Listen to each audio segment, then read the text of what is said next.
Grady had never been more excited in his life. He and Gio were at a wrestling event, and their favorite wrestler, Geronimo Kirby, was pulling off some insane moves in the ring. The crowd was roaring, the energy was unreal, and they were hyped out of their minds. It was the kind of night they'd never forget.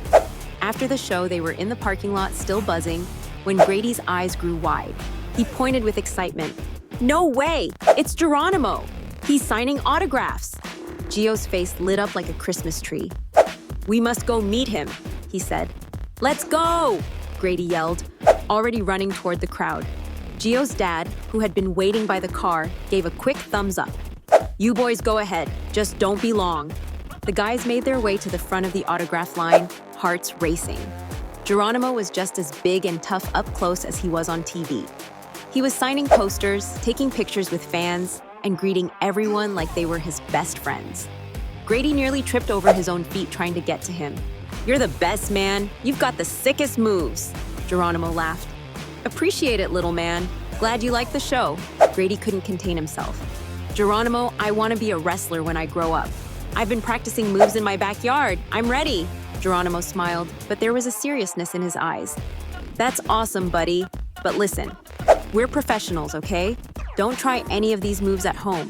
Wrestling's dangerous if you don't know what you're doing." Grady nodded, but the excitement didn't leave his face. Gio shot him a look, but didn't say anything. They left with their signed posters, but Grady was pumped and ready to take on the world. The next day, Grady stood in his backyard, eyes still gleaming. "Gio, I've been practicing my moonsault. Check this out." "Grady, I do not think this is a good idea," Gio warned. "Geronimo said we should not do it at home." Grady waved him off. "It's fine. I've seen it 100 times. I know exactly how to land."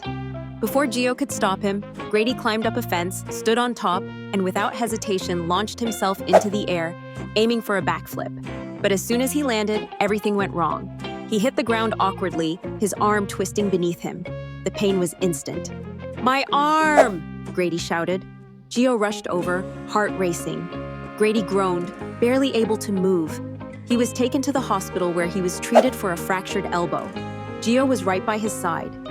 "I am glad you are all right, my friend," he said. "But this could have been worse. Wrestling is cool, but it is not for amateurs." Grady smiled weakly. "You're right. I'll leave it to the pros." "Good call," Gio nodded. Grady learned a very valuable lesson that day. Dreams are awesome, but there's a reason professionals train for years. Sometimes it's easy to get excited and jump into things without thinking. But not everything is as simple as it seems.